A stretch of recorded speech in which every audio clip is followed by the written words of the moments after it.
का खालसा वाहिगुरु जी की फतेह। गुरु दर ते हाजर। गुरु सवारे खालसा जी, आप जी वडभागे हो जो 8वें पातशाह बाला प्रीतम सतगुरु जिस डिठै सब दुख जाए, इन्हां अजमतां वडियाइयां दे मालिक गुरु हरकृष्ण साहब महाराज जी दे पवित्र चरण छूह प्राप्त इतिहासक अस्थान गुरुद्वारा बंगला साहब जी की यात्रा करते हैं। जुगो जुग अटल छतर चबर तखत दे मालक धन धन श्री गुरु ग्रंथ साहिब पातशाह महाराज जी दे हजूर मनुखा जीवन दियां घड़ियां नूं सफला कर रहे हो। सतगुरु सारियां दी यात्रा सफल करन। हुण समा है गुरु दरबार दे नियम अनुसार गुरु इतिहास दी चल रही लड़ीवार कथा दा अपनियां मन बिरतियां इकागर करो। रस्मा पवित्र कर दे एक बार सारे उच्चारण करो जी। सतनाम वाहिगुरु जी। ये इतिहास पहले पातशाह जाहर पीर जगत गुरु कल तारण आए श्री गुरु नानक देव महाराज जी का है।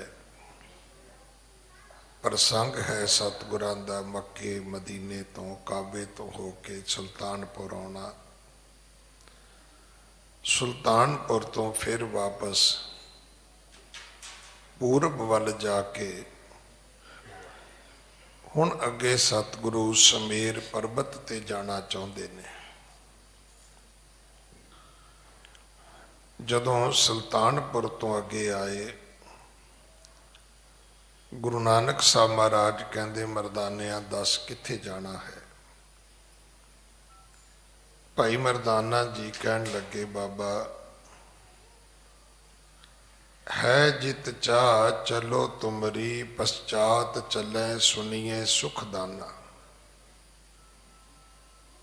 भाई मरदाना कहन लगे जी मेरी इच्छा जिहड़ी सी वो पूरी हो गई है। मैं मक्का वेखना चाहता सा, मैं वेख लिया है। हुण जिथे तुसी चलोगे असी तुहाडे मगर चलांगे। श्री गुर पाखत मेर के ऊपर है सिद्ध मंडली जा मान जा मन माना। सतगुरु कहन लगे फिर समेर पर्वत ते चलीए। उत्थे सिद्ध ने जोगी ने बड़ियां बड़ियां वड्डियां उमरां वाले तपस्वी ने पर हंकारी ने मानी ने।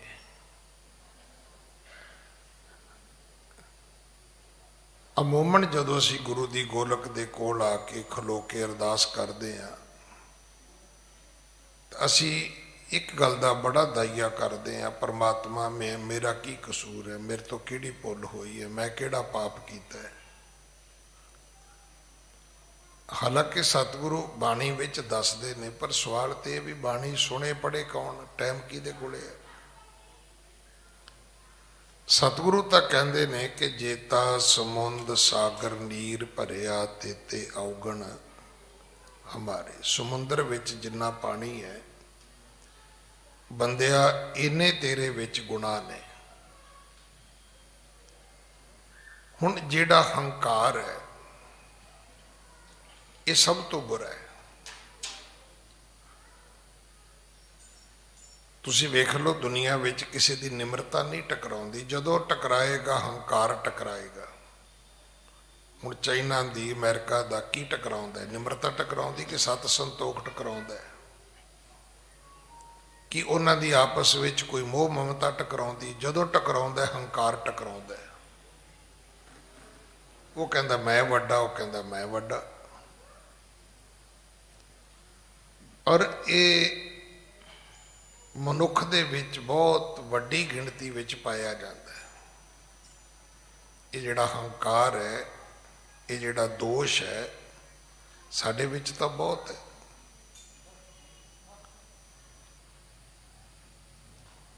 ਹੁਣ ਲੋੜ ਇਸ ਗੱਲ ਦੀ ਸੀ ਕਿ ਇਹਨੂੰ ਸਵੈਮਾਨ ਬਣਾਇਆ ਜਾਂਦਾ, ਹੰਕਾਰ ਨਾ ਬਣਾਇਆ ਜਾਂਦਾ। ਇਹਨੂੰ ਸਵੈਮਾਨ ਸਮਝਣਾ ਚਾਹੀਦਾ ਸੀ, ਹੰਕਾਰ ਨਹੀਂ ਸੀ ਸਮਝਣਾ ਚਾਹੀਦਾ। ਸਿੱਖ ਹੋਣਾ ਸਵੈਮਾਨ ਹੈ, ਹੰਕਾਰ ਨਹੀਂ ਹੈ। ਕਿਉਂਕਿ ਦਾਵਾ ਤਾਂ ਹੋ ਹੀ ਨਹੀਂ ਸਕਦਾ। ਜੇ ਆਪਾਂ ਇਹ ਦਾਵਾ ਕਰੀਏ ਵੀ ਮੈਂ ਹੀ ਵੱਡਾ ਸਿੱਖ ਹਾਂ, ਤੇ ਇੱਥੇ ਬੁੱਧ ਤੇ ਦੁੱਧ ਇਹ ਕਦੋਂ ਫੁੱਟ ਜਾਣ, ਇਹਦੀ ਕੀ ਗਰੰਟੀ ਹੈ? ਦੇਖੋ ਸਾਡੇ ਬਜ਼ੁਰਗ ਬਹੁਤੇ ਪੜ੍ਹੇ ਲਿਖੇ ਨਹੀਂ ਸਨ, ਪਰ ਮੇਰੀ ਮਨੌਤ ਇਹ ਹੈ ਕਿ ਉਹ ਅਨਪੜ੍ਹ ਜ਼ਰੂਰ ਸਨ ਪਰ ਮੂਰਖ ਨਹੀਂ ਸਨ। ਅਸੀਂ ਪੜ੍ਹੇ ਲਿਖੇ ਬੇਵਕੂਫ ਹਾਂ। ਇਹ ਕਿਸੇ ਕਿਤਾਬ ਦਾ ਇਹ ਤੱਤ ਨਹੀਂ ਹੈ, ਨਿਚੋੜ ਨਹੀਂ ਹੈ। ਇਹ ਸਾਡੇ ਬਜ਼ੁਰਗਾਂ ਦੀ ਜ਼ਿੰਦਗੀ ਦਾ ਤੱਤ ਹੈ। ਕਹਿੰਦੇ ਸੀ ਪੁੱਤਰ ਬੁੱਧ ਤੇ ਦੁੱਧ, ਤੁਸੀਂ ਹੁਣੇ ਦੁੱਧ ਗਰਮ ਕਰਕੇ ਰੱਖਿਆ ਹੈ, ਹੋ ਸਕਦਾ ਫੁੱਟ ਜਾਏ। ਬੁੱਧੀ ਦਾ ਕੀ ਹੈ? ਹੁਣ ਚੰਗੀ ਗੱਲ ਕਰਦੀ ਘੜੀ ਕੁ ਨੂੰ ਫੁੱਟ ਜਾਏ, ਕੀ ਪਤਾ ਲੱਗਦਾ? ਕਿਹਦੀ ਮੱਤ ਕਦੋਂ ਮਾਰੀ ਜਾਣੀ ਕੋਈ ਪਤਾ ਲੱਗਦਾ? ਗੁਰੂ ਨਾਨਕ ਸਾਹਿਬ ਕਹਿਣ ਲੱਗੇ ਬਰਦਾਨਿਆਂ ਉੱਥੇ ਚੱਲੀਏ ਜਿੱਥੇ ਸਿੱਧ ਨੇ। ਹੁਣ ਸਿੱਧ ਬੜੇ ਚੰਗੇ ਨੇ, ਘਰ-ਬਾਰ ਛੱਡਿਆ, ਸਮੇਰ ਪਰਬਤ ਤੇ ਬੈਠੇ ਨੇ, ਪ੍ਰਾਪਤੀਆਂ ਵੀ ਬੜੀਆਂ ਨੇ, ਉਮਰਾਂ ਵਧਾ ਲਈਆਂ ਨੇ, ਸਵਾਸ ਰੋਕ ਲਏ ਨੇ, ਕਰਾਮਾਤਾਂ ਇੰਨੀਆਂ ਨੇ ਵੀ ਉਹ ਆਕਾਸ਼ ਵਿੱਚ ਪੰਛੀਆਂ ਵਾਂਗੂ ਉੱਡ ਵੀ ਲੈਂਦੇ ਨੇ। ਪਰ ਦੋਸ਼ ਕੀ ਹੈ? ਦੋਸ਼ ਹੈ ਕਿ ਹੰਕਾਰੀ ਬਹੁਤ ਨੇ। ਇਹ ਸਤਿਗੁਰੂ ਦੀ ਬਾਣੀ ਵਿੱਚ ਦਰਜ ਹੈ ਕਿ ਮਾਨ ਮੁਨੀ ਮੁਨਵਰ ਗਲੇ ਮਾਨ ਸਭੇ ਕੋ ਖਾਏ। ਵੱਡੇ ਵੱਡੇ ਮੁਨੀ ਮੁਨਵਰ ਮਾਨ ਵਿੱਚ ਗਲੇ ਨੇ, ਹੰਕਾਰ ਵਿੱਚ ਗਲੇ ਨੇ ਭਾਈ।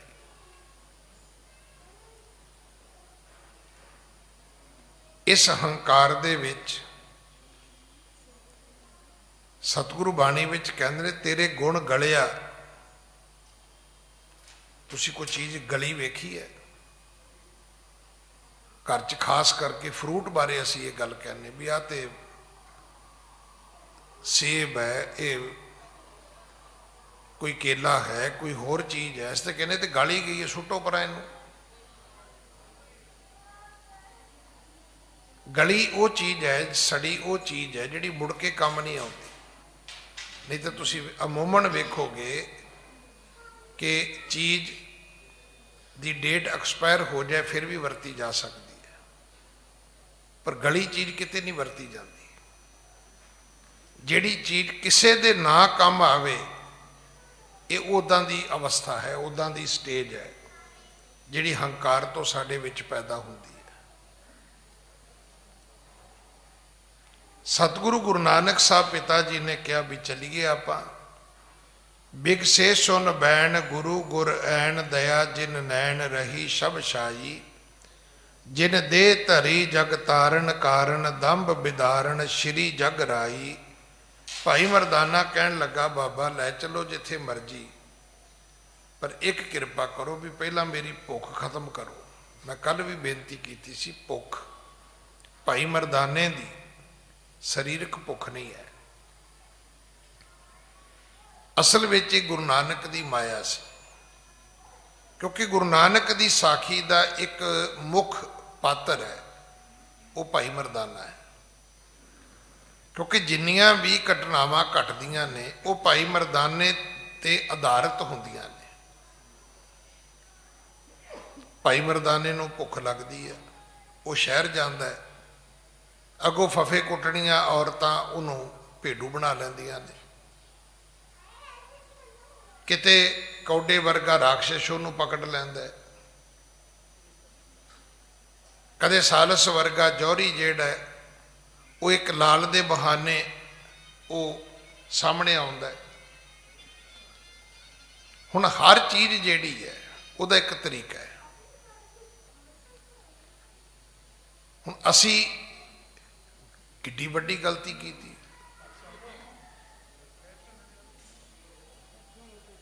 ਦੱਸੋ ਕਿੰਨੇ ਕਰੋੜਾਂ ਦੀ ਕਾਲ ਆ ਗਈ ਮੇਰੇ ਮਗਰ ਬੈਠੇ ਬੈਠੇ।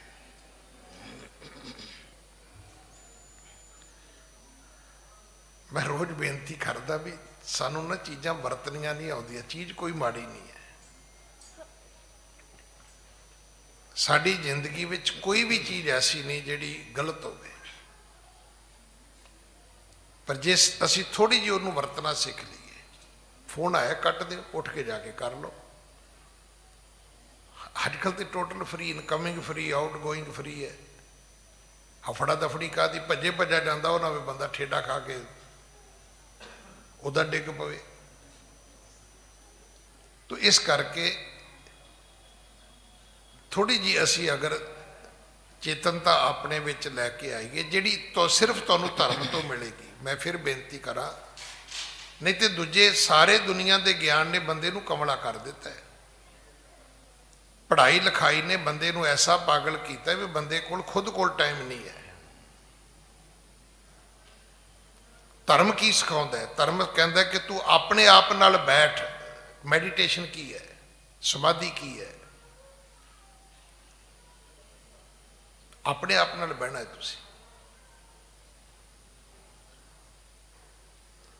ਜਿਹਦੇ ਵਿੱਚ ਕਿਸੇ ਦਾ ਕੋਈ ਲੈਣ ਦੇਣ ਨਹੀਂ ਹੈ। ਨਹੀਂ ਤਾਂ ਦੁਨੀਆ ਦਾ ਕਿਹੜਾ ਵਪਾਰ ਹੈ ਜਿਹੜਾ ਤੁਸੀਂ ਇਕੱਲੇ ਬਹਿ ਕੇ ਕਰ ਸਕਦੇ ਹੋ? ਭਾਵੇਂ ਕੋਈ ਦੂਜਾ ਆਨਲਾਈਨ ਹੀ ਹੋਵੇ, ਤੁਹਾਡੇ ਬਰਾਬਰ ਸਾਹਮਣੇ ਕੋਈ ਹੋਣਾ ਚਾਹੀਦਾ, ਤਾਂ ਜਾ ਕੇ ਆਦਾਨ ਪ੍ਰਦਾਨ ਹੋਏਗਾ। ਇੱਕ ਧਰਮ ਹੈ ਜਿਹੜਾ ਤੁਹਾਨੂੰ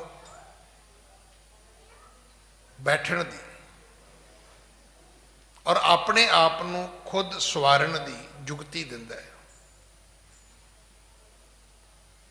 ਧਰਮ ਹੀ ਇੱਕ ਗੱਲ ਕਹਿੰਦਾ ਵੀ ਤੂੰ ਆਪਣੇ ਵੱਲ ਵੇਖ, ਬਾਕੀ ਹਰ ਚੀਜ਼ ਤੁਹਾਨੂੰ ਕਹੇਗੀ ਦੂਜਿਆਂ ਵੱਲ ਵੇਖੋ।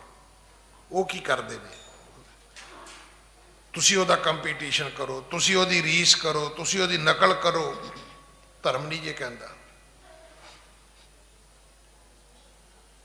ਇਸ ਕਰਕੇ ਸਤਿਗੁਰੂ ਗੁਰੂ ਨਾਨਕ ਸਾਹਿਬ ਨੂੰ ਭਾਈ ਮਰਦਾਨਾ ਜੀ ਕਹਿਣ ਲੱਗੇ ਵੀ ਮੇਰੀ ਭੁੱਖ ਖਤਮ ਕਰੋ। ਵੀ ਬਾਬਾ ਤੁਸੀਂ ਤੇ ਚੌਕੜੀ ਮਾਰ ਕੇ ਬਹਿ ਜਾਓਗੇ ਤੇ ਮੈਂ ਆਸੇ ਪਾਸੇ ਵੇਂਦਾ ਫਿਰਾਂਗਾ ਵੀ ਰੋਟੀ ਕਿੱਥੋਂ ਖਾਣੀ ਹੈ। ਇੱਥੇ ਫਿਰ ਸਤਿਗੁਰਾਂ ਨੇ ਕਿਰਪਾ ਕੀਤੀ ਹੈ। ਸਤਿਗੁਰੂ ਜੀ ਨੇ ਆਖਿਆ ਸੀ ਕਿ ਮਰਦਾਨਿਆ, ਮਨ ਮੈਂ ਜਿਮ ਚਾਹਤ ਹੋਵੇਂ ਸੋ ਬਹੁਰੋ, ਦੁਖ ਭੂਖ ਨਾ ਪਾਏ ਕਦਾਈ, ਕਹਿ ਜੋ ਪ੍ਰਸਥਾਨ ਕੀਓ ਜਬ ਹੀ, ਤਬ ਕੰਚਨ ਕੀ ਧਰਣੀ ਤਿਹ ਆਈ। ਹੁਣ ਸਤਿਗੁਰੂ ਸੁਮੇਰ ਪਰਬਤ ਤੇ ਚੜ੍ਹੇ ਨੇ। ਹਾਂਜੀ। ਤਾਹੇ ਬਿਲੋਕਤ ਹੀ ਹਰ ਖਾ ਕਰ, ਬੰਦ ਕਹਿ ਗੁਰ ਸੋ ਮਰਦਾਨਾ। ਕੀ ਵੇਖਿਆ? ਸਾਰੀ ਧਰਤੀ ਸੋਨੇ ਵਰਗੀ ਹੈ। ਭਾਈ ਮਰਦਾਨਾ ਬੜਾ ਪ੍ਰਸੰਨ ਹੋਇਆ। ਹੁਣ ਸੋਨਾ ਇਹਦੀ ਚਮਕ ਦਮਕ ਕਿਹਨੂੰ ਨਹੀਂ ਪ੍ਰਭਾਵਿਤ ਕਰਦੀ? ਕੋਈ ਐਸਾ ਵਿਅਕਤੀ ਮਿਲਿਆ ਜਿਹਨੇ ਸੋਨਾ ਨਾ ਪਾਇਆ ਹੋਵੇ, ਜੇ ਸੋਨੇ ਵਰਗੀ ਚੀਜ਼ ਨਾ ਪਾਈ ਹੋਵੇ? ਕਿਤੇ ਨਾ ਕਿਤੇ ਜਾ ਕੇ ਇਹ ਚੀਜ਼ ਸਾਨੂੰ ਨਹੀਂ, ਸਭ ਨੂੰ ਪ੍ਰਭਾਵਿਤ ਕਰਦੀ ਹੈ। ਇਹਨੂੰ ਤੂੰ ਸੋਨਾ ਨਾ ਕਹੋ, ਚਮਕ ਦਮਕ ਕਹਿ ਦਿਓ। ਦੁਨੀਆ ਦੀ ਚਕਾ ਚੌਂਧ ਜਿਹੜੀ ਹੈ ਇਹ ਸਭ ਨੂੰ ਪ੍ਰਭਾਵਿਤ ਕਰਦੀ ਹੈ। ਵੇਖਿਆ ਵੀ ਸਾਰੀ ਧਰਤੀ ਸੋਨੇ ਵਰਗੀ ਹੈ। ਭਾਈ ਮਰਦਾਨਾ ਬੜੇ ਪ੍ਰਸੰਨ ਹੋਏ। ਹਾਂਜੀ। ਦੇਖਤ ਮੈਂ ਬਿਸਮਾਦ ਭਇਓ, ਸਭ ਹੀ ਧਰਨੀ ਪਰ ਹੇਮ ਮਹਾਨਾ। ਭਾਈ ਮਰਦਾਨਾ ਜੀ ਬੜੇ ਵਿਸਮਾਦਿਤ ਹੋਏ ਵੀ ਸਾਰੀ ਧਰਤੀ ਦੇ ਉੱਤੇ ਸੋਨਾ ਹੈ। ਹੁਣ ਸਾਡੇ ਵਰਗਿਆਂ ਨੇ, ਕਿਸੇ ਨੇ ਸੋਨਾ ਉਂਗਲੀ 'ਚ ਵੇਖਿਆ, ਕਿਸੇ ਨੇ ਕੰਨਾਂ 'ਚ ਵੇਖਿਆ, ਕਿਸੇ ਨੇ ਗਲ 'ਚ ਵੇਖਿਆ, ਕਿਸੇ ਨੇ ਕਿਸੇ ਦੀ ਤਿਜੋਰੀ 'ਚ ਵੇਖਿਆ, ਕਈਆਂ ਮੇਰੇ ਵਰਗਿਆਂ ਨੇ ਸਿਰਫ ਸੁਨਿਆਰੇ ਦੀ ਦੁਕਾਨ 'ਚ ਹੀ ਵੇਖਿਆ, ਬਾਹਰ ਦਿਸਿਆ ਹੀ ਨਹੀਂ ਕਿਤੇ। ਹੁਣ ਕਈ ਗੁਰਦੁਆਰੇ ਆਉਂਦੇ ਨੇ, ਵੇਖਦੇ ਨੇ, ਜਿਹੜੇ ਪਹਿਲੀ ਵਾਰ ਆਉਣ ਨਾ, ਉਹ ਮੱਥਾ ਟੇਕਣ ਨਾਲੋਂ ਜ਼ਿਆਦਾ ਨਾ ਇਹਨਾਂ ਪਿੱਲਰਾਂ ਨੂੰ ਹੱਥ ਲਾ ਕੇ ਖੁਸ਼ ਹੁੰਦੇ ਨੇ। ਭਾਈ ਮਰਦਾਨਾ ਜੀ ਬੜੇ ਵਿਸਮਾਦਤ ਸੀ, ਹੈਰਾਨ ਸੀ ਵੀ ਇਹ ਕਿੱਦਾਂ ਹੋ ਸਕਦਾ ਹੈ ਕਿ ਜਿਹੜੀ ਚੀਜ਼ ਦੀ ਦੁਨੀਆ ਵਿੱਚ ਇੰਨੀ ਪਕੜ ਖਿੱਚ ਹੋਵੇ ਤਾਂ ਉਹ ਚੀਜ਼ ਧਰਤੀ ਦੇ ਉੱਤੇ ਵਿਛੀ ਪਈ ਹੈ ਤੇ ਕੋਈ ਚੁੱਕਣ ਵਾਲਾ ਵੀ ਹੈ ਨਹੀਂਗਾ। ਹੈ ਸਰ ਤਾਜਿਨ ਮੈਂ ਰਸ ਸੁੰਦਰ, ਮਾਨਵ ਏਕ ਨਹੀਂ ਇਸ ਥਾਨਾ। ਹੈ ਸਰਤਾ ਜਿਨ ਮੇ ਰਸ ਸੁੰਦਰ, ਇੱਥੇ ਨਦੀਆਂ ਨੇ, ਨਦੀਆਂ ਵਿੱਚ ਪਾਣੀ ਬੜਾ ਸੁੰਦਰ ਹੈ, ਪਰ ਪਾਣੀ ਪੀਣ ਵਾਲਾ ਮਨੁੱਖ ਕੋਈ ਨਹੀਂ, ਸੋਨਾ ਪਾਉਣ ਵਾਲਾ ਮਨੁੱਖ ਕੋਈ ਨਹੀਂ, ਮਨੁੱਖ ਜਾਤੀ ਨਜ਼ਰ ਨਹੀਂ ਆ ਰਹੀ, ਕੋਈ ਮਨੁੱਖ ਮਾਤਰ ਉੱਥੇ ਸਾਹਮਣੇ ਕੋਈ ਦ੍ਰਿਸ਼ਟਮਾਨ ਨਹੀਂ ਹੈਗਾ। ਕੰਚਨ ਔਰਸ ਬਾਦ ਪਰਿਓ ਸਭ, ਯੋ ਸੁਨ ਸ੍ਰੀ ਗੁਰ ਬੈਨ ਬਖਾਨਾ। ਸਤਿਗੁਰੂ ਗੁਰੂ ਨਾਨਕ ਸਾਹਿਬ ਪਿਤਾ ਮਹਾਰਾਜ ਨੇ ਜਦੋਂ ਸੁਣਿਆ ਕਿ ਮਰਦਾਨਾ ਪ੍ਰਭਾਵਿਤ ਹੈ ਇਸ ਗੱਲ ਤੋਂ, ਕੰਚਨ ਔਰ ਰਸ ਬਾਦ ਪਰਿਓ ਸਭ ਯੋ ਸੁਨ ਸ੍ਰੀ ਗੁਰ ਬੈਨ ਬਖਾਨਾ, ਤੇ ਭਾਈ ਮਰਦਾਨਾ ਕਹਿਣ ਲੱਗਾ ਵੀ ਬਾਬਾ ਇਹ ਚੀਜ਼ਾਂ ਵਿਅਰਥ ਹੀ ਪਈਆਂ ਨੇ, ਪਾਣੀ ਤੇ ਪੀਣ ਵਾਲਾ ਕੋਈ ਨਹੀਂ, ਸੋਨਾ ਤੇ ਪਾਉਣ ਵਾਲਾ ਕੋਈ ਨਹੀਂ। ਉੱਥੇ ਫਿਰ ਸਤਿਗੁਰੂ ਜੀ ਨੇ ਇੱਕ ਬਚਨ ਉਚਾਰੇ ਨੇ, ਅਸਲ ਵਿੱਚ ਆ ਜੋ ਕੁਝ ਵੀ ਸਾਡੇ ਕੋਲ ਹੈ, ਵੇਖੋ ਅਸੀਂ ਗੁਰੂ ਕੋਲ ਬੈਠਣ ਦਾ ਸਾਡੇ ਕੋਲ ਟਾਈਮ ਨਹੀਂ ਹੈ, ਆਪਣੇ ਬਜ਼ੁਰਗਾਂ ਕੋਲ ਬਹਿ ਜਾਓ। ਪੁਰਾਣੇ ਸਮੇਂ ਦੇ ਵਿੱਚ ਜਿੰਨੇ ਕੁ ਸਿਆਣੇ ਲੋਕ ਹੋਏ ਨੇ ਉਹ ਆਪਣੇ ਵਡੇਰਿਆਂ ਕੋਲ ਬੈਠ ਕੇ ਹੋਏ ਨੇ। ਵੱਡੇ ਵਡੇਰੇ ਬਜ਼ੁਰਗ ਜਿਹੜੇ ਸੀ ਉਹ ਬੜੀਆਂ ਗੱਲਾਂ ਸਾਨੂੰ ਸਿਖਾਉਂਦੇ ਸੀ, ਉਹਨਾਂ ਨੇ ਵੀ ਸੀਨਾ ਬਸੀਨਾ ਇਹ ਗਿਆਨ ਜਿਹੜਾ ਸੀ ਇਹ ਹਾਸਲ ਕੀਤਾ ਸੀ, ਔਰ ਉਹਦੇ ਵਿੱਚ ਯਥਾਰਥ ਵੀ ਸੀ। ਇਹ ਬੜੀ ਵੱਡੀ ਗੱਲ ਮੈਂ ਆਪ ਜੀ ਨੂੰ ਬੇਨਤੀ ਕੀਤੀ ਹੈ, ਉਹਦੇ ਵਿੱਚ ਸੱਚਾਈ ਵੀ ਸੀ। ਸੱਚਾਈ ਕਿਵੇਂ? ਵੇਖੋ ਇੱਕ ਵਕਤ ਐਸਾ ਸੀ ਕਿ ਜਦੋਂ ਮੇਰੀ ਉਮਰ ਹੋਏਗੀ ਕੋਈ 15-20 ਸਾਲ ਹੋਏਗੀ, ਮੇਰੀ ਜਨਮ ਦੇਣ ਵਾਲੀ ਮਾਂ ਦੀ ਉਮਰ 60 ਸਾਲ ਹੋਏਗੀ, ਦਾਦੀ ਮੇਰੀ ਦੀ ਉਮਰ 80 ਸਾਲ ਹੋਏਗੀ। ਅਗਰ ਮੈਂ ਚਾਹਾਂ ਤੇ 20 ਸਾਲ ਦੀ ਉਮਰ 'ਚ 60 ਸਾਲ ਦਾ ਮੈਂ ਪੂਰਾ ਐਕਸਪੀਰੀਅੰਸ,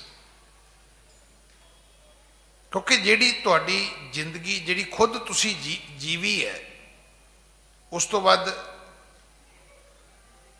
ਤੁਹਾਨੂੰ ਕੋਈ ਗਿਆਨ ਕੀ ਦੇ ਸਕਦਾ ਹੈ?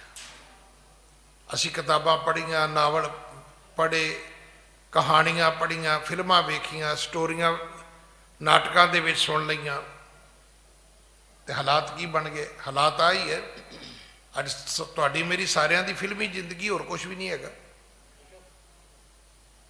ਤੁਹਾਨੂੰ ਕਾਰ 'ਚ ਹੱਸਦੇ ਮਿਲਣਗੇ, ਸਕੂਟਰ ਤੇ ਬੈਠੇ ਹੱਸਦੇ ਮਿਲਣਗੇ, ਪੁੱਛੋ ਵੀ ਇੰਨਾ ਹਾਸਾ ਕਿਤੇ ਘਰ ਜਾ ਕੇ ਹੱਸ ਲਓਗਾ ਤੇ ਤੁਹਾਡਾ ਘਰ ਸਵਰਗ ਨਾ ਹੋ ਜੇ। ਤੁਸੀਂ ਵੇਖਿਆ ਲੋਕ ਕਾਰ ਤੇ ਸਕੂਟਰ ਤੇ ਕਿਵੇਂ ਜਾਂਦੇ ਨੇ, ਅਤ ਨਲਾਇਕੀ ਦੇ ਤਰੀਕੇ ਨਾਲ। ਤੇ ਜੇ ਕਿਤੇ ਇੰਨਾ ਮੋਹ ਪਿਆਰ ਤੁਹਾਡਾ ਆਪਣੇ ਘਰ ਵਿੱਚ ਹੋਵੇ ਤੇ ਤੁਹਾਡੇ ਘਰ ਵਿੱਚ ਹੀ ਸਵਰਗ ਹੈ, ਤੁਹਾਡਾ ਘਰ ਜੰਨਤ ਹੋ ਸਕਦਾ ਹੈ। ਪਰ ਫਿਲਮੀ ਦੁਨੀਆ ਹੈ ਨਾ, ਵੀ ਲੋਕਾਂ ਨੂੰ ਵਿਖਾਉਣਾ ਹੈ। ਫਿਲਮ ਦੇ ਵਿੱਚ ਕੀ ਹੁੰਦਾ? ਇੱਦਾਂ ਹੀ ਹੁੰਦਾ ਹੈ। ਫਿਲਮੀ ਕਹਾਣੀ 'ਚ ਸਭ ਕੁਝ ਇੱਦਾਂ ਹੀ ਹੁੰਦਾ ਹੈ। ਇਹਦਾ ਸ਼ਬਦ ਬੜਾ ਪਿਆਰਾ ਹੈ, ਰੀਅਲ ਔਰ ਰੀਲ। ਰੀਅਲ ਕੀ ਹੈ? ਜੋ ਸੱਚਾਈ ਹੈ। ਤੇ ਰੀਲ ਕੀ ਹੈ? ਇੱਕ ਫੀਤਾ। ਪਹਿਲਾਂ ਕੈਮਰੇ ਦੇ ਵਿੱਚ ਰੀਲ ਪੈਂਦੀ ਹੁੰਦੀ ਸੀ, ਜਿਵੇਂ ਅੱਜ ਕੱਲ੍ਹ ਤੁਸੀਂ ਉਹ ਪਾਉਂਦੇ ਹੋ ਨਾ, ਮੈਮਰੀ ਕਾਰਡ ਪਾਉਂਦੇ ਹੋ, ਕੋਈ ਸਿਮ ਕਾਰਡ ਪਾਉਂਦੇ ਹੋ। ਪਹਿਲਾਂ ਇੱਦਾਂ ਸਟਿਲ ਕੈਮਰੇ ਦੇ ਵਿੱਚ ਵੀ, ਵੀਡੀਓ ਕੈਮਰੇ ਦੇ ਵਿੱਚ ਵੀ ਇੱਕ ਫੀਤੇ ਵਾਲੀ ਇੱਕ ਕੈਸਟ ਪੈਂਦੀ ਹੁੰਦੀ ਸੀ, ਰੀਲ ਪੈਂਦੀ ਹੁੰਦੀ ਸੀ। ਪਹਿਲਾਂ ਸਿਨੇਮੇ ਨੂੰ ਵੀ ਲੋਕ ਟਾਕੀ ਕਹਿੰਦੇ ਸੀ। ਸ਼ਾਇਦ ਮੈਂ ਠੀਕ ਬੋਲਦਾ ਹਾਂ, ਅੰਮ੍ਰਿਤਸਰ ਵਿੱਚ ਇੱਕ ਸਿਨੇਮਾ ਹੁੰਦਾ ਸੀ, ਉਹਦਾ ਨਾਂ ਸੀ ਕ੍ਰਿਸ਼ਨਾ ਟਾਕੀ। ਟਾਕੀ ਕੀ ਵੀ ਉਹ ਕੱਪੜੇ ਤੇ ਆਉਂਦੀ ਸੀ ਫੋਟੋ, ਲੋਕ ਟਾਕੀ ਕਹਿਣ ਲੱਗ ਗਏ ਉਹਨੂੰ। ਅਸੀਂ ਫਿਲਮੀ ਦੁਨੀਆ ਦੇ ਵਿੱਚ ਗਵਾਚ ਗਏ। ਅਸੀਂ ਖੁਦ ਇੱਕ ਫਿਲਮ ਬਣ ਕੇ ਤੁਰੇ ਫਿਰਦੇ ਹਾਂ, ਹਕੀਕਤ ਕੁਝ ਵੀ ਨਹੀਂ ਹੈ। ਉਦੋਂ ਇਦਾਂ ਹੁੰਦਾ ਸੀ, ਜੇ ਉਹ ਟਾਕੀ ਦੇ ਉੱਤੇ ਸ਼ੇਰ ਤੁਰਿਆ ਹੁੰਦਾ ਸੀ ਤੇ ਮੇਰੇ ਖਿਆਲ ਥੀਏਟਰ ਦੀ ਬੈਠਾ ਬੈਠਾ ਕੁਰਸੀ ਤੇ ਨੀਵਾਂ ਹੋ ਜਾਂਦਾ ਸੀ ਵੀ ਸ਼ੇਰ ਆ ਗਿਆ। ਤੇ ਹੁੰਦਾ ਕੀ ਸੀ? ਕੁਛ ਵੀ ਨਹੀਂ। ਪਿੱਛੋਂ ਬਿਜਲੀ ਬੰਦ ਹੋਏਗੀ, ਫਿਰ ਉਹ ਕੱਪੜੇ ਦਾ ਕੱਪੜਾ ਹੀ ਹੁੰਦਾ ਸੀ, ਸ਼ੇਰ ਤੇ ਹੁੰਦਾ ਹੀ ਨਹੀਂ ਸੀ ਉੱਥੇ।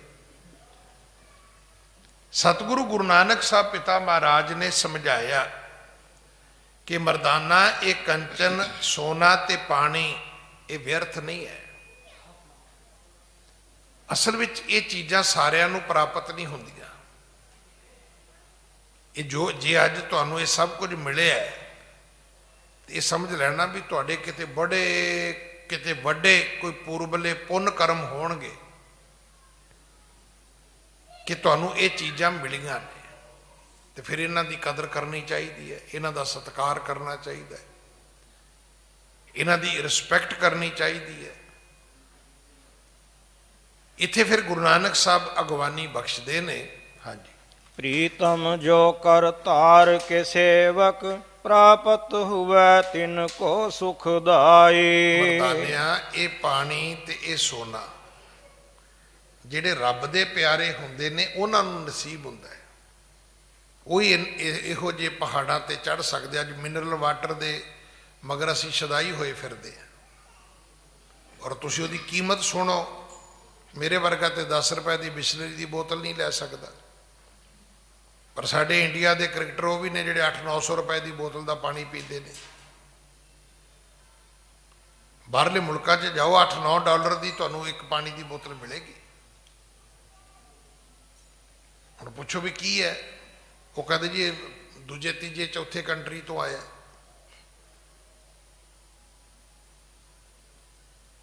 ਹੁਣ ਇਹ ਜਿਹੜਾ ਸਮੇਰ ਪਰਬਤ ਦਾ ਪਾਣੀ ਹੈ, ਇਸ ਤੋਂ ਵੱਡਾ ਕਿਹੜਾ ਮਿਨਰਲ ਵਾਟਰ ਹੋ ਸਕਦਾ?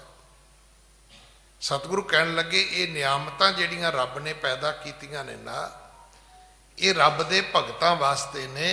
ਪ੍ਰੀਤਮ ਜੋ ਕਰਤਾਰ ਕੇ ਸੇਵਕ, ਪ੍ਰਾਪਤ ਹਵੈ ਤਿਨ ਕੋ ਸੁਖਦਾਈ। ਭਗਤ ਧਰੂ ਨੇ ਡੱਡੋ ਲਿਖੇ ਵੱਡੇ ਵੱਡੇ ਹੋ ਕੇ ਭਰਦੇ ਆਪਣੀ ਮਾਂ ਨੂੰ ਪੁੱਛਿਆ ਸੀ ਕਿ ਕਿਸ ਉਦਮ ਤੇ ਰਾਜ ਮਿਲੇ। ਮਾਂ, ਤੂੰ ਮੈਨੂੰ ਇੱਕ ਦੱਸ, ਤੂੰ ਰਾਣੀ ਹੈ ਕਿ ਨੁਕਰਾਣੀ ਹੈ?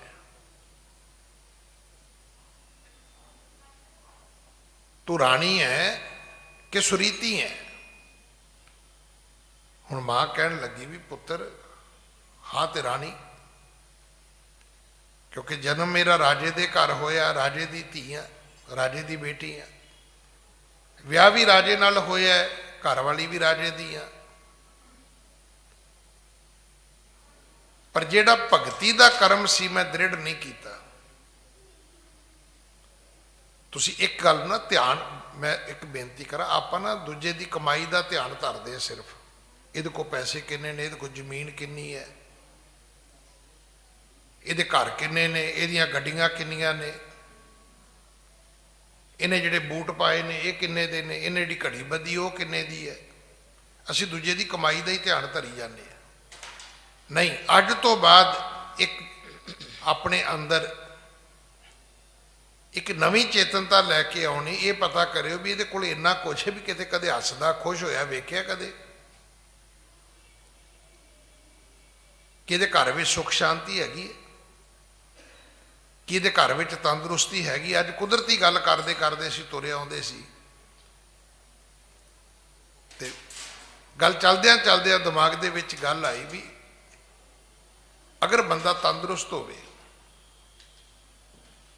ਤੇ ਜਿਹੜੇ ਸੜਕਾਂ ਦੇ ਉੱਤੇ ਬਾਥਰੂਮ ਬਣੇ ਹੁੰਦੇ ਨੇ, ਜੇ ਬੰਦੇ ਨੂੰ ਰੁਪਈਆ ਦੇ ਕੇ ਉੱਥੇ ਜਾਣਾ ਪਵੇ ਤੇ ਕੀ ਅਰਜ਼ ਹੈ? ਬਜਾਏ ਕਿ 3-4 ਕਰੋੜ ਦੀ ਕੋਠੀ ਹੋਵੇ ਤੇ 5 ਬੰਦੇ ਉਹਨੂੰ ਚੁੱਕ ਕੇ ਬਾਥਰੂਮ ਖੜਦੇ ਹੋਣ। ਹੁਣ ਦੱਸੋ ਦੋਵਾਂ ਚੋਂ ਕਿਹੜੀ ਚੀਜ਼ ਚੰਗੀ ਹੈ? ਕੀ ਕਰਨੀ ਉਹ ਪ੍ਰੋਪਰਟੀ ਜੇ ਹੈਲਥ ਨਹੀਂ ਹੈ ਤਾਂ ਜੇ ਵਾਹਿਗੁਰੂ ਨੇ ਤੁਹਾਨੂੰ ਤੰਦਰੁਸਤੀ ਦਿੱਤੀ, ਰੁਪਈਆ ਦੇ ਕੇ ਜਾ ਕੇ ਬਾਥਰੂਮ ਦੀ ਵਰਤੋਂ ਕਰ ਲਓ ਭਾਈ। ਅਸੀਂ ਸਿਰਫ ਦੂਜੇ ਦੀ ਕਮਾਈ ਦਾ ਧਿਆਨ ਧਰੀ ਜਾਂਦੇ। ਸਾਡੇ ਬਜ਼ੁਰਗਾਂ ਦੀ ਇਹ ਗੱਲ ਬੜੀ ਸੋਚ ਸੀ ਕਿ ਪੁੱਤਰ ਪਹਿਲੀ ਗੱਲ ਤੇ ਰੱਬ ਸੁੱਖ ਦਿੰਦਾ ਨਹੀਂ, ਤੇ ਜੇ ਸੁੱਖ ਦੇ ਦੇਵੇ ਇਹ ਹੰਡਾਉਣੇ ਨਹੀਂ ਹੁੰਦੇ।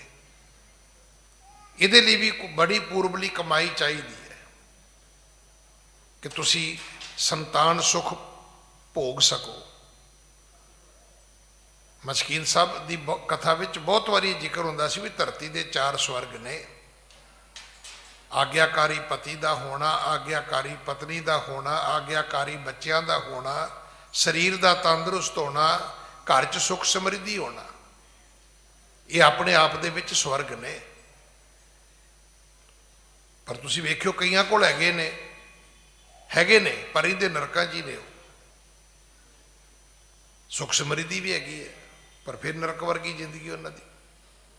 ਉਹਨਾਂ ਦਾ ਖਾਣਾ ਪੀਣਾ ਹੀ ਇੰਨਾ ਭੈੜਾ ਹੈ ਵੀ ਤੁਸੀਂ ਪੁੱਛੋ ਨਾ। ਤੋ ਇਸ ਕਰਕੇ ਗੁਰੂ ਨਾਨਕ ਸਾਹਿਬ ਪਿਤਾ ਕਹਿਣ ਲੱਗੇ, ਪ੍ਰੀਤਮ ਜੋ ਕਰਤਾਰ ਕੇ ਸੇਵਕ ਪ੍ਰਾਪਤ ਹਵੈ ਤਿਨ ਕੋ ਸੁਖਦਾਈ। ਮਰਦਾਨਿਆਂ, ਇਹ ਪਾਣੀ ਤੇ ਸੋਨਾ ਰੱਬ ਦੇ ਪਿਆਰਿਆਂ ਵਾਸਤੇ ਸੁਖਦਾਈ ਹੈ। ਇਹ ਰੱਬ ਨੇ ਉਹਨਾਂ ਵਾਸਤੇ ਬਣਾਇਆ ਹੈ। ਹਾਂਜੀ, ਮਾਨਵ ਔਰ ਨ ਆਏ ਸਕੈ ਤਿਨ ਪੀਵਨ ਜੋਗ ਨਹੀਂ ਗਰਬਾਈ। ਮਨੁੱਖ ਇੱਥੇ ਨਹੀਂ ਆ ਸਕਦੇ, ਮਨੁੱਖ ਸਮੇਰ ਪਰਬਤ ਤੇ ਨਹੀਂ ਚੜ ਸਕਦੇ ਕਿਉਂਕਿ ਉਹ ਹੰਕਾਰੀ ਨੇ। ਉਹਨਾਂ ਦੇ ਲਈ ਰੱਬ ਨੇ ਇਹ ਪਾਣੀ ਬਣਾਇਆ ਹੀ ਨਹੀਂ, ਉਹਨਾਂ ਦੇ ਨਸੀਬ ਵਿੱਚ ਹੀ ਨਹੀਂ, ਉਹਨਾਂ ਦੇ ਭਾਗਾਂ ਵਿੱਚ ਹੀ ਨਹੀਂ ਹੈ। ਹਾਂਜੀ, ਮਾਨ ਆਪਨਾ ਆਪ ਜਨਾਵਨ ਜੇਨੈ ਪੀਵਤ ਸੇ ਨਿਤ ਹੋ ਤਿਪਤਾਈ। ਜਿਹੜੇ ਗਰਬਾਈ ਨੇ, ਹੰਕਾਰੀ ਨੇ, ਉਹ ਨਹੀਂ ਪੀ ਸਕਦੇ। ਇਹਨੂੰ ਕੌਣ ਪੀਏਗਾ? ਜਿਹੜਾ ਆਪੇ ਨੂੰ ਨਹੀਂ ਜਨਾਵੇਗਾ। ਰੱਬ ਨੂੰ ਪਾਉਣ ਵਾਸਤੇ ਕੀ ਕਰਨਾ ਹੈ? ਕੁਛ ਵੀ ਨਹੀਂ ਕਰਨਾ। ਆਪੇ ਨੂੰ ਮਿਟਾਉਣਾ ਹੈ। ਆਪਣੇ ਅਹੰਗ ਨੂੰ ਖਤਮ ਕਰਨੇ ਚਾਹੀਦੇ ਨੇ। ਸਾਹਮਣੇ ਵਾਲੇ ਨੂੰ ਮਾਰ ਦੇਣਾ ਚਾਹੀਦਾ। ਲੈ ਲਓ ਜੋ ਕੁਝ ਹੈਗਾ, ਖੋਲੋ ਉਹਦੇ ਕੋਲੋਂ। ਜੇ ਧਨ ਸੰਪਤੀ ਇਕੱਠੀ ਕਰਨੀ ਤੇ ਲੋਕ ਮਾਰਨੇ ਪੈਣਗੇ, ਪਰ ਜੇ ਰੱਬ ਨੂੰ ਮਿਲਣਾ ਹੈ ਤੇ ਕਿਸੇ ਨੂੰ ਮਾਰਨ ਦੀ ਲੋੜ ਨਹੀਂ ਹੈ। ਫਿਰ ਖੁਦ ਨੂੰ ਮਾਰਨਾ ਹੈ। ਆਪਣੇ ਆਪ ਨੂੰ ਮਿਟਾਉਣਾ ਹੈ, ਆਪਣੇ ਆਪ ਨੂੰ ਆਪੇ ਚੋਂ ਖਤਮ ਕਰਨਾ ਹੈ। ਫਿਰ ਆਵਾਜ਼ ਇਹ ਆਉਣੀ ਚਾਹੀਦੀ ਹੈ ਕਿ ਬੋਲਿਆ ਕੀ ਜਾਣਾ ਮੈਂ ਕੌਣ, ਮੈਨੂੰ ਨਹੀਂ ਪਤਾ ਮੈਂ ਕੌਣ ਆ। ਪਰ ਇੱਥੇ ਤੇ ਤੁਸੀਂ ਬੰਦੇ ਦਾ ਕਿਤੇ ਵਿਜ਼ਿਟਿੰਗ ਕਾਰਡ ਫੜ ਕੇ ਵੇਖ ਲਓ, ਫਿਰ ਗੁਆਂਢੀ ਦੀ ਐਨਕ ਮੰਗਣੀ ਪੈਂਦੀ ਹੈ ਵੀ ਦਹੀਂ ਯਾਰ ਪੜ੍ਹੀਏ ਤੇ ਸਹੀ। ਬੰਦੇ ਨੇ ਤੇ ਆਰਟੀਕਲ ਹੀ ਲਿਖ ਮਾਰੇ ਨੇ।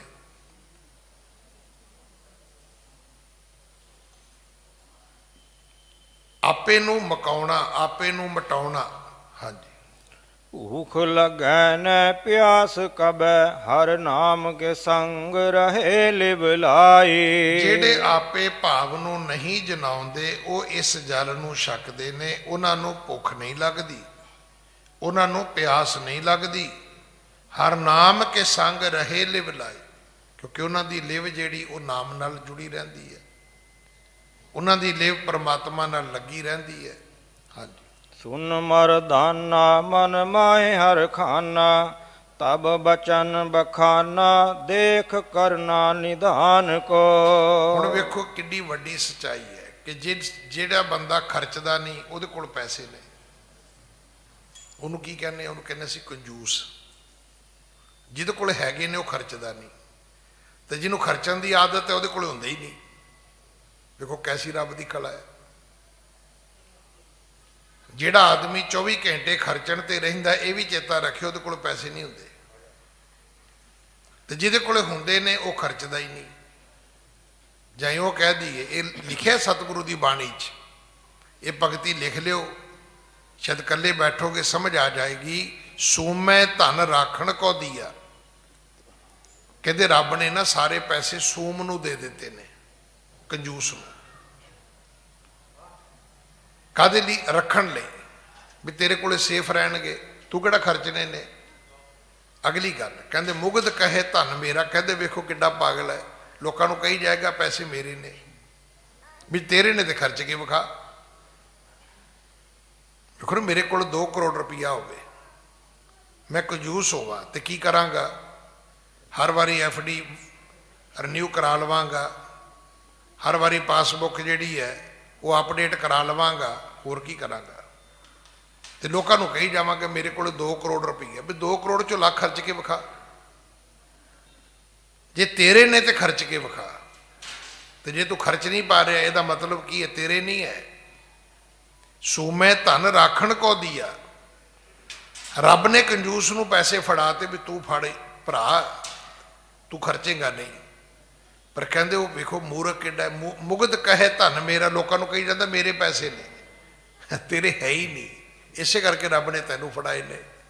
ਰੱਬ ਨੂੰ ਪਤਾ ਸੀ ਵੀ ਇਹਨੇ ਕਿਹੜਾ ਖਰਚਣੇ ਨੇ, ਤੇ ਜਿਹਨੇ ਖਰਚਣੇ ਸੀ ਉਹਨੂੰ ਦਿੱਤੇ ਹੀ ਨਹੀਂ। ਜਿਹੜਾ ਖਰਚਣ ਵਾਲਾ ਹੈ ਉਹਨੂੰ ਰੱਬ ਦਿੰਦਾ ਹੀ ਨਹੀਂ,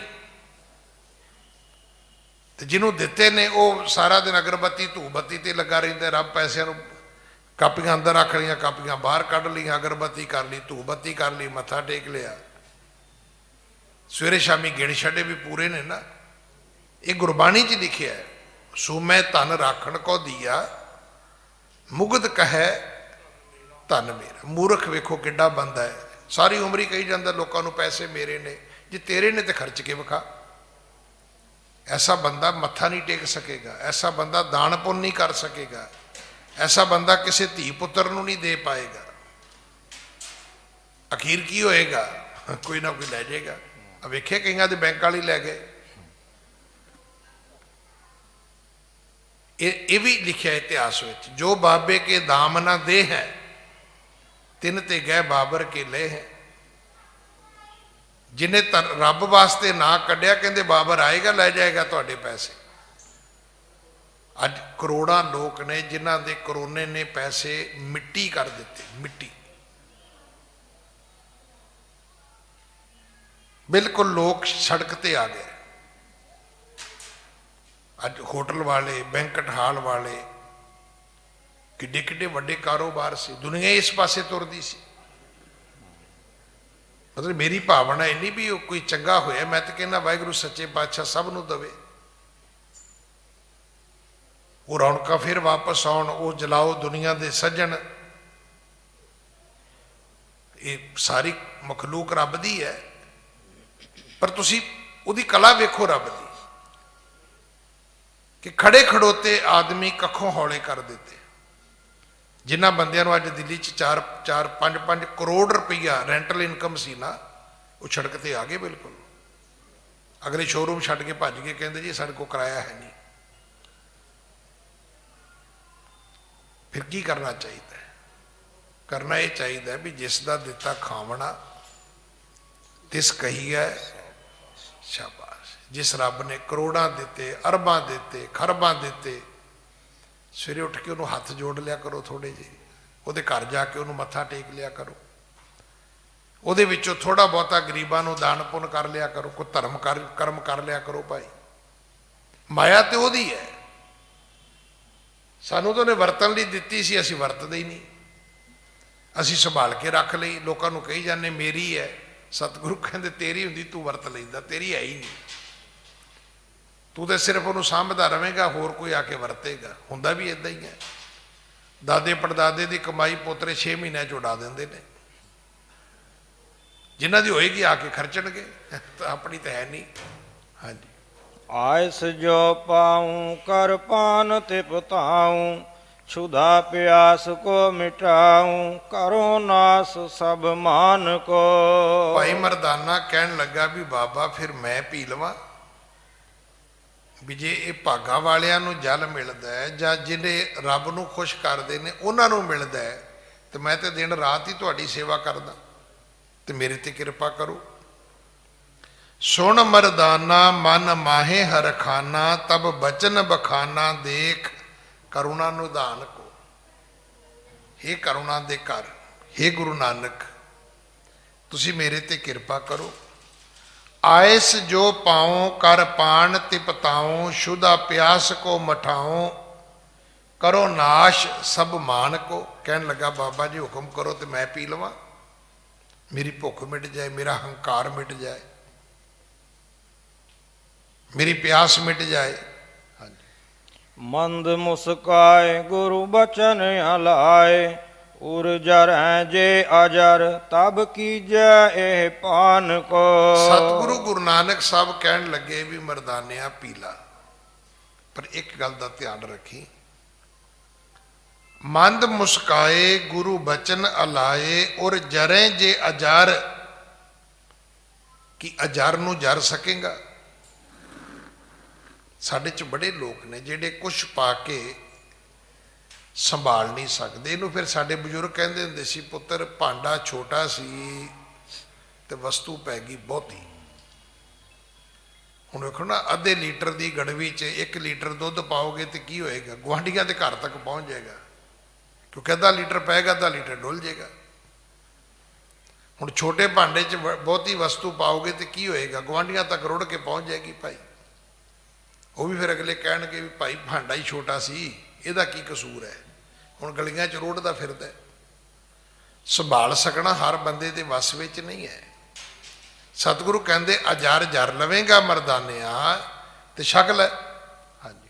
ਚਿਰੰਕਾਲ ਪਇਓ ਤੁਮ ਸੰਗ ਵਿਚਰਨ ਲਿਓ ਕੀਜੈ ਤਬ, ਦਇਆ ਬਰ ਦੀਜੀਏ ਭਿਆਨ ਕੋ। ਭਾਈ ਮਰਦਾਨਾ ਜੀ ਕਹਿਣ ਲੱਗੇ, ਬਾਬਾ ਕਿੰਨੇ ਸਾਲ ਹੋ ਗਏ ਮੈਨੂੰ ਤੁਹਾਡੇ ਨਾਲ ਵਿਚਰਦਿਆਂ, ਤੁਹਾਡੀ ਸੇਵਾ ਕਰਦਿਆਂ,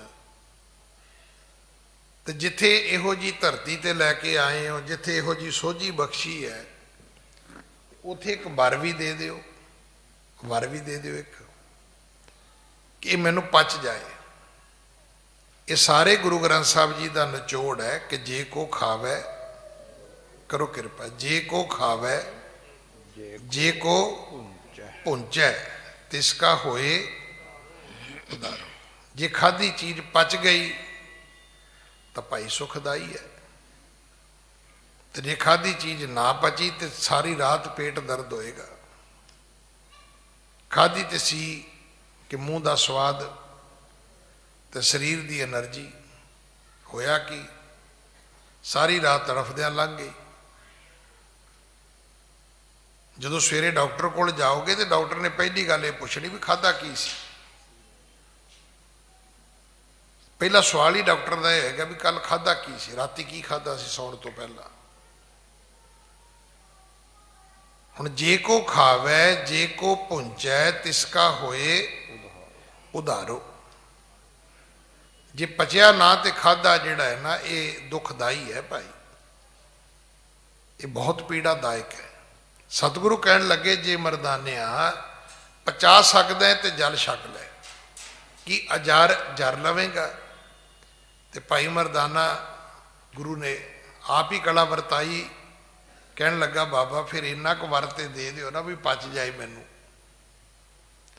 ਜਿੱਥੇ ਇੰਨੀ ਕਿਰਪਾ ਕਰਨੀ ਉੱਥੇ ਕਿਰਪਾ ਹੋਰ ਵੀ ਕਰ ਦਿਓ, ਕਿ ਜੋ ਤੁਸੀਂ ਦਿਓਗੇ, ਜੋ ਮੈਂ ਛਕਾਂਗਾ, ਉਹ ਮੈਨੂੰ ਪਚ ਜਾਏ, ਉਸ ਅਜਰ ਨੂੰ ਮੈਂ ਜਰ ਲਵਾਂ।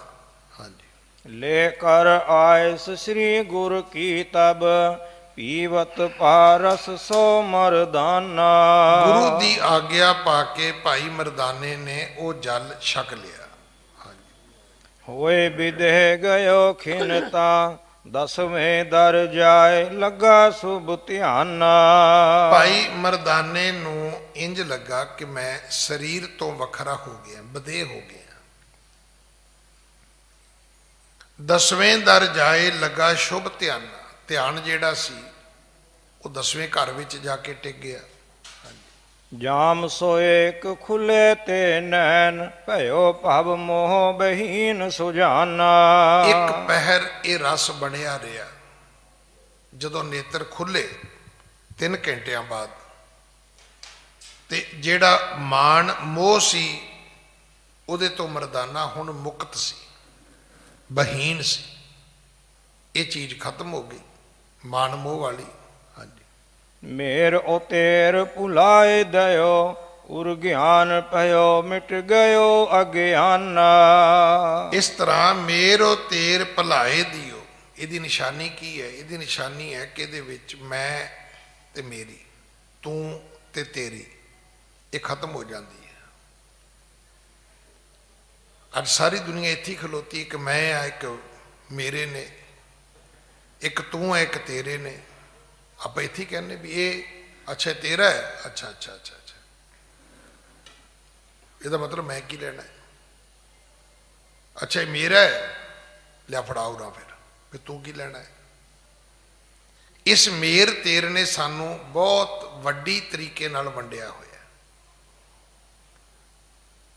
ਇਸ ਮੇਰ ਤੇਰ ਨੂੰ ਜਦੋਂ ਮੁਕਾਉਣਾ ਹੈ, ਜਿਹੜੇ ਰੱਬ ਦੇ ਬੰਦੇ ਨੇ ਨਾ, ਇੱਕ ਕਥਾ ਕਿ ਇੱਕ ਫਕੀਰ ਰਸਤੇ ਵਿੱਚ ਬੈਠਦਾ ਹੈ।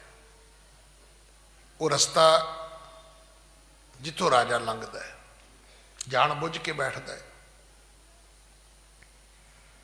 ਰਾਜਾ ਵੀ ਰੋਜ਼ ਵੇਖਦਾ ਹੈ। ਰਾਜੇ ਨੇ ਵੀ ਉਹਦਾ ਪ੍ਰਭਾਵ ਕਬੂਲਣਾ ਸ਼ੁਰੂ ਕਰਤਾ ਵੀ ਇਹ ਤੇ ਬੜੀ ਸਮਾਧੀ ਲਾ ਕੇ ਬਹਿੰਦਾ ਹੈ। ਹੌਲੀ ਹੌਲੀ ਰਾਜੇ ਦੇ ਮਨ 'ਚ ਸ਼ਰਧਾ ਆਈ ਵੀ ਇਹੋ ਜਿਹਾ ਸਾਧੂ ਤੇ ਕਿਤੇ ਮਹਿਲਾਂ 'ਚ ਚਰਨ ਪਾਵੇ ਤੇ ਭਾਗ ਵਧਣਗੇ, ਘਟਦਾ ਤਾਂ ਕੁਛ ਨਹੀਂ। ਇੱਕ ਦਿਨ ਉਹਨੇ ਰੱਥ ਰੋਕਿਆ ਤੇ ਕਹਿਣ ਲੱਗਾ, ਸਾਈਂ ਜੀ ਕਿਤੇ ਮਹਿਲਾਂ 'ਚ ਚਰਨ ਪਾਓ। ਬਸ ਉਹਨੇ ਕਿਹਾ, ਸਾਧੂ ਨੇ ਤਪੜੀ ਨਾਲ ਹੀ ਚੁੱਕ ਲਈ। ਰਾਜੇ ਦੀ ਅੱਧੀ ਸ਼ਰਧਾ ਤੇ ਗਈ। ਕਹਿੰਦਾ ਵੀ ਇਹ ਤੇ ਬੈਠਾ ਹੀ ਇਸੇ ਝਾਕ ਤੇ ਸੀ ਵੀ ਰਾਜਾ ਸੋਲਾ ਮਾਰੇ ਤੇ ਨਾਲ ਚੱਲਾਂ ਮਹਿਲਾਂ ਨੂੰ। ਹੁਣ ਨਾ ਰਾਜਾ ਉਹਨੂੰ ਛੱਡਣ ਜੋਗਾ, ਨਾਲ ਲੈ ਕੇ ਜਾਣ ਜੋਗਾ, ਪਰ ਸ਼ਰਧਾ ਘਟ ਗਈ ਉਹਦੀ। ਉਹਦਾ ਮਤਲਬ ਸੀ ਵੀ ਮੈਂ ਇੱਕ ਕਵਾਂ ਤੇ ਅਗਲਾ ਕਵੇ ਜੀ ਕੋਈ ਨਹੀਂ ਚੱਲਾਂਗੇ ਜੀ, ਫਿਰ ਮੈਂ ਕਵਾਂ ਤੇ ਅਗਲਾ ਕਵੇ ਕੋਈ ਨਹੀਂ ਚੱਲਾਂਗੇ ਜੀ, ਵੀ ਇਹ ਤੇ ਨਾਲ ਹੀ ਤਪੜੀ ਚੁੱਕ ਲਈ, ਤੁਰ ਪਿਆ। ਰਾਜਾ ਲੈ ਗਿਆ ਘਰ। ਹੁਣ ਘਰ ਜਾ ਕੇ ਰਾਜੇ ਨੇ ਆਪਣੇ ਵਰਗੇ ਕੱਪੜੇ ਦਿੱਤੇ, ਸਾਧੂ ਨੇ ਪਾ ਲਏ। ਆਪਣੇ ਵਰਗਾ ਭੋਜਨ ਦਿੱਤਾ, ਸਾਧੂ ਨੇ ਖਾ ਲਿਆ। ਆਪਣੇ ਵਰਗਾ ਬਿਸਤਰਾ ਦਿੱਤਾ, ਸਾਧੂ ਸੌਂ ਗਿਆ। ਹੁਣ ਅਸੀਂ ਕੀ ਚਾਹੁੰਦੇ ਹਾਂ? ਅਸੀਂ ਇਹ ਚਾਹੁੰਦੇ ਹਾਂ ਵੀ ਜਦੋਂ ਮੈਂ ਚਾਹ ਲੈ ਕੇ ਆਵਾਂ ਤਾਂ ਕੋ ਬਾਬਾ ਜੀ ਕਹਿਣ ਹੋ ਇਹ ਕੱਚ ਦਾ ਗਲਾਸ ਹੈ। ਨਾ ਨਾ ਨਾ ਨਾ ਬੀਬਾ, ਸਟੀਲ ਦਾ ਲੈ ਕੇ ਆਓ। ਤੇ ਜੇ ਬਾਬਾ ਕੱਚ ਦਾ ਗਲਾਸ ਫੜ ਲਵੇ ਤਾਂ ਅੱਧੀ ਸ਼ਰਧਾ ਸਾਡੀ ਚਲੇ ਜਾਂਦੀ ਹੈ। ਅੱਛਾ ਬਾਬੇ ਗਲਾਸੀ 'ਚ ਵੀ ਪੀ ਲੈਂਦੇ ਨੇ, ਵੀ ਗਲਾਸੀ 'ਚ ਪੀਂਦੇ ਨੇ, ਗਲਾਸੀ ਨਹੀਂ ਪੀਂਦੇ। ਮਤਲਬ ਸੁਰਤੀ ਕਿੱਥੇ ਖੜੀ ਸਾਡੀ? ਉਹ ਸਾਨੂੰ ਗਲਾਸੀ 'ਚ ਪੀਂਦੇ ਐ ਲੱਗਦੇ ਜਿਵੇਂ ਗਲਾਸੀ ਪੀਣ ਵਾਲੇ ਹੁੰਦੇ ਸ਼ਾਮ ਨੂੰ। ਹੁਣ ਰਾਜੇ ਨੇ ਬਿਸਤਰਾ ਦਿੱਤਾ। ਉਹ ਸੋਚਦਾ ਤੇ ਹੀ ਸੀਗਾ ਵੀ ਉਹ ਕਵੇ ਨਾ ਬਈ ਸਾਡਾ ਇਹਨਾਂ ਸ਼ਨੀਲ ਦੇ ਬਿਸਤਰਿਆਂ ਨਾਲ ਕੀ ਸੰਬੰਧ ਹੈ, ਇੱਥੇ ਕਿਤੇ ਪੁੰਜੇ ਦਰੀ ਸੁੱਟ ਦਿਓ। ਖਾਣ ਲੱਗਿਆ ਵੀ ਇਹੀ ਚਾਹੀਦਾ ਸੀ ਵੀ ਸੋਨੇ ਦੀ ਥਾਲੀ 'ਚ ਮੈਂ ਕੀ ਖਾਣਾ, ਇੱਥੇ ਹੱਥ ਤੇ ਦੋ ਪ੍ਰਸ਼ਾਦੇ ਦਿਓ, ਸਾਧੂ ਨੇ ਕੀ ਸਵਾਦਾਂ ਤੋਂ ਲੈਣਾ। ਪਰ ਸਾਧੂ ਜਿਹੜਾ ਸੀ ਉਹ ਪਰੇ ਦਾ ਸਾਧੂ ਸੀ। ਉਹਨੇ ਜੋ ਰਾਜੇ ਨੇ ਦਿੱਤਾ ਖਾ ਲਿਆ, ਜੋ ਰਾਜੇ ਨੇ ਦਿੱਤਾ ਪਾ ਲਿਆ, ਜਿੱਥੇ ਸਵਾਇਆ ਉੱਥੇ ਸੌਂ ਲਿਆ। ਹੁਣ ਜਦੋਂ ਅਗਲਾ ਦਿਨ ਹੋਇਆ ਤੇ ਰਾਜੇ ਦੀ ਸ਼ਰਧਾ ਤੇ ਜ਼ੀਰੋ ਤੇ ਆ ਗਈ, ਖਤਮ ਹੋ ਗਈ। ਕਹਿੰਦਾ ਸੁਣਾਓ ਮਹਾਤਮਾ ਜੀ ਕਿੱਦਾਂ ਰਾਤ ਠੀਕ ਨਿਕਲੀ? ਕੋਈ ਮੱਥਾ ਨਹੀਂ ਟੇਕਿਆ ਕੇ। ਮਹਾਤਮਾ ਕਹਿੰਦਾ ਬਿਲਕੁਲ ਠੀਕ ਨਿਕਲੀ। ਕਹਿੰਦਾ ਮਹਾਤਮਾ ਜੀ ਹੁਣ ਤੁਹਾਡੇ ਤੇ ਮੇਰੇ 'ਚ ਕੀ ਫਰਕ ਹੈ? ਜਿਹੋ ਜੀ ਪੋਸ਼ਾਕ ਮੈਂ ਪਾਈ ਉਹੋ ਜੀ ਤੁਸੀਂ ਪਾਈ ਹੈ। ਜਿਹੜੇ ਪਲੰਘ ਤੇ ਮੈਂ ਸੁੱਤਾ ਉਹੋ ਜਿਹੇ ਪਲੰਘ ਤੇ ਤੁਸੀਂ ਸੁੱਤੇ ਹੋ। ਜਿਹੜਾ ਖਾਣਾ ਰਾਤੀ ਮੈਂ ਖਾਧਾ ਉਹੀ ਤੁਸੀਂ ਖਾਧਾ, ਤੇ ਤੁਹਾਡੇ ਮੇਰੇ 'ਚ ਕੀ ਫਰਕ ਹੈ? ਸਾਧੂ ਕਹਿਣ ਲੱਗਾ ਵੀ ਫਰਕ ਤੇ ਬਹੁਤ ਹੈ। ਕਹਿੰਦਾ ਕੀ ਫਰਕ ਹੈ? ਕਹਿੰਦਾ ਇਹ ਗੱਲ ਤੇ ਤੈਨੂੰ ਤੇਰੇ ਮਹਿਲਾਂ ਤੋਂ ਬਾਹਰ ਜਾ ਕੇ ਦੱਸੀ ਜਾ ਸਕਦੀ ਹੈ। ਕਹਿਣ ਲੱਗਾ ਚਲੋ। ਮਹਿਲਾਂ ਤੋਂ ਬਾਹਰ ਆ ਗਏ। ਦੱਸੋ ਜੀ ਕੀ ਫਰਕ ਹੈ? ਕਹਿੰਦਾ ਇਹ ਗੱਲ ਤੈਨੂੰ ਤੇਰੇ ਸ਼ਹਿਰ ਤੋਂ ਬਾਹਰ ਜਾ ਕੇ ਦੱਸੀ ਜਾ ਸਕਦੀ ਹੈ।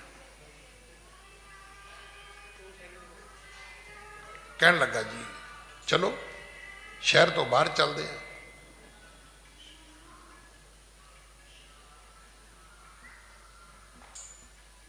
ਸ਼ਹਿਰੋਂ ਬਾਹਰ ਚੱਲਦੇ, ਉੱਥੇ ਚੱਲ ਕੇ ਪਤਾ ਕਰ ਲੈਂਦੇ ਆ।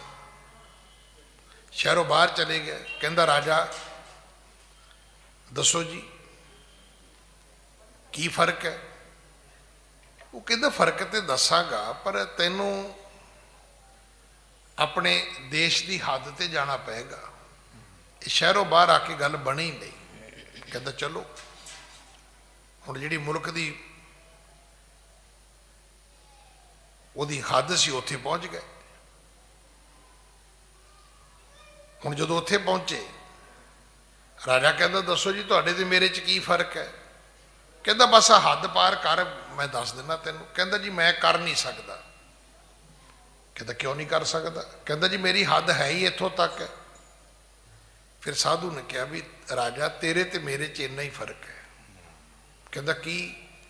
कहता मैं हद पार कर सकदा, तू नहीं कर सकता।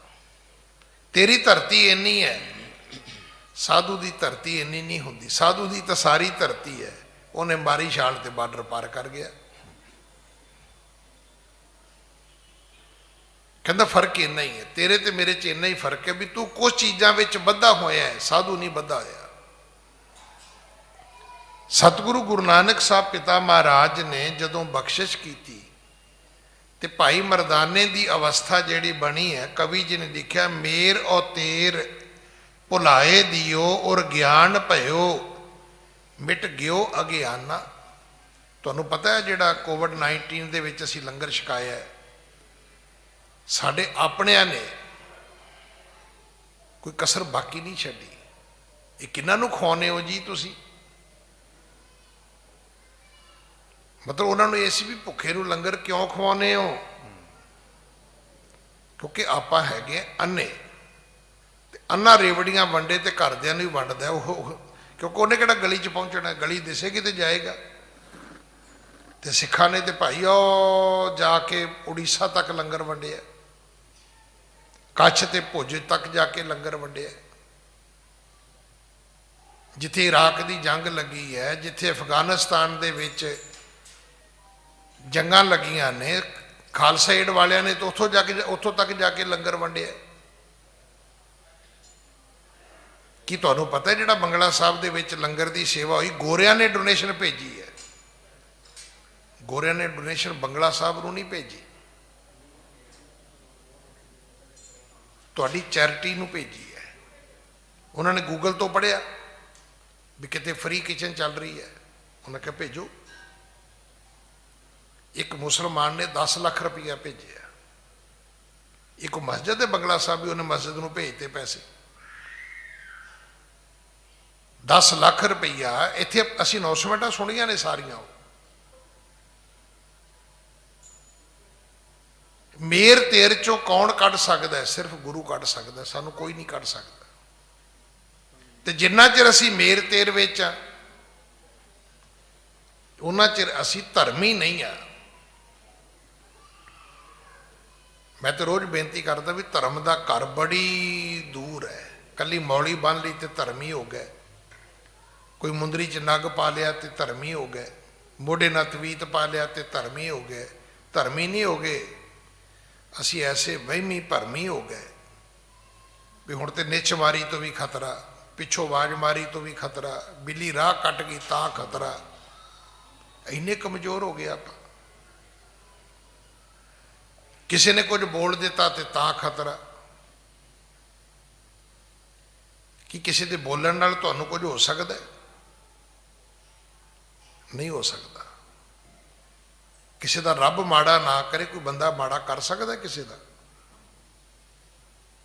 तो जे तुसी इत्थे तक पहुंचे ही नहीं तो फिर बाणी केड़ी पढ़ी है? बाणी च तो लिखे है छतर अनेक चलावत घाव, तौ तन एक ना लागण पावे। दुश्मन लखां वार करेगा तुहाडे ते, पर एक भी वार तुहाडे तक नहीं पहुंचेगा। रब उन्होंने कहते ने, रब नूं मनण दा ते भाई तां भरोसा विश्वास पूरा है जे तुहाडे अंदर ये दृढ़ता है कि जिसदा साहिब डाढ़ा होए तिसनूं मार ना सके कोई। उन्होंने कोई किवें मार सकता है? रब नूं मनण दा मतलब ही है कि भगत प्रहलाद वांगू लख प्यो हरनाकश बन जाए तो तलवार कढ़ के कवे मैं तेरा सिर कलम कर दियांगा, तो तुसी अगों कहो नहीं, हस के कहो पिता जी तुसी नहीं कर सकते। क्योंकि बंदे नूं मारन लई रब ने किन्ने प्रबंध कीते ने। बंदे नूं बंदा मारन की की लोड़ है? जदों रब ने लैके जाना है तो ना धन पुछी ना मता पकाया। इस करके धर्म का विश्वास ही है कि असीं मेर तेर चों बाहर आईए।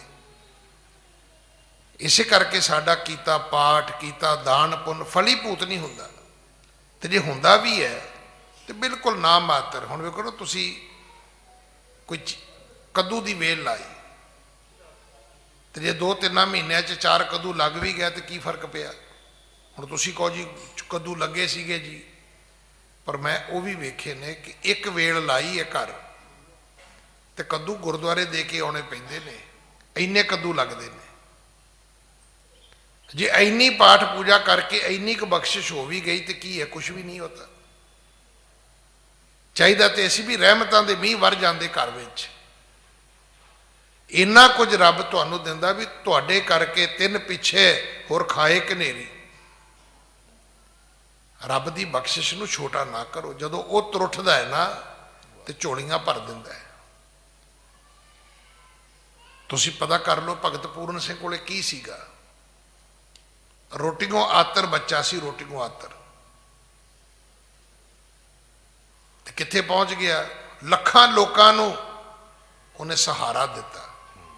ਤੇ ਪੈਸੇ ਕਿੱਥੋਂ ਆਏ? ਗੁਰੂ ਨਾਨਕ ਦੀ ਦਰਗਾਹ ਤੋਂ ਆਏ। ਉਹਨੇ ਗੁਰੂ ਦਾ ਆਸਰਾ ਲਿਆ। ਇੱਕ ਅਪਾਹਜ ਬੱਚੇ ਨੂੰ, ਪਿਆਰਾ ਸਿੰਘ ਉਹਦਾ ਨਾਂ ਸੀ, ਉਹਨੂੰ ਗੋਦੀ 'ਚ ਲੈ ਲਿਆ ਤੇ ਤੁਰਿਆ, ਤੇ ਸੰਗਤਾਂ ਨੇ ਝੋਲੀਆਂ ਭਰ ਦਿੱਤੀਆਂ ਭਗਤ ਪੂਰਨ ਸਿੰਘ ਦੀਆਂ। ਪਿੰਗਲਵਾੜਾ ਖੜਾ ਹੋ ਗਿਆ। ਜਿਹੜਾ ਖੁਦ ਰੋਟੀ ਤੋਂ ਆਤਰ ਸੀ, ਉਹ ਰੋਟੀਆਂ ਦਾ ਲੋਕਾਂ ਦਾ ਸਹਾਰਾ ਬਣ ਗਿਆ। ਇਹਨੂੰ ਕਹਿੰਦੇ ਨੇ ਗੁਰੂ ਦੀ ਕਿਰਪਾ।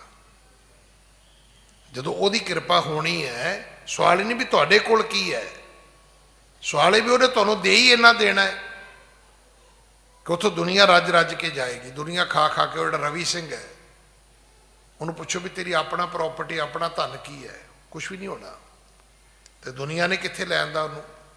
ਵੀ ਚਲੋ ਭਾਈ ਕਰੋ, ਮਨੁੱਖਤਾ ਦੀ ਸੇਵਾ ਕਰੋ। ਇਸ ਕਰਕੇ ਜਦੋਂ ਅਸੀਂ ਗੁਰੂ ਦੇ ਆਸਰੇ ਭਰੋਸੇ ਤੇ ਤੁਰਾਂਗੇ, ਮੇਰ ਤੇਰ ਮੁੱਕੇਗੀ। ਸਾਡੇ ਵਿੱਚ ਅਜਰ ਨੂੰ ਜਰਨ ਦੀ ਸ਼ਕਤੀ ਆਏਗੀ। ਸਾਡੇ ਵਿੱਚੋਂ ਮੋਹ ਮਮਤਾ ਦਾ ਵਿਨਾਸ਼ ਹੋਵੇਗਾ। ਇਹ ਬਖਸ਼ਿਸ਼ਾਂ ਨੇ ਗੁਰਬਾਣੀ ਦੀਆਂ, ਇਹ ਨੇ ਧਰਮ ਦੀਆਂ। ਅੱਜ ਸਮਾਂ ਸਮਾਪਤ ਹੈ। ਸਤਿਗੁਰੂ ਕਿਰਪਾ ਕਰਨ। ਅਗਲੀ ਕਥਾ ਆਪਾਂ ਕੱਲ ਗੁਰੂ ਕੀ ਗੋਦ ਵਿੱਚ।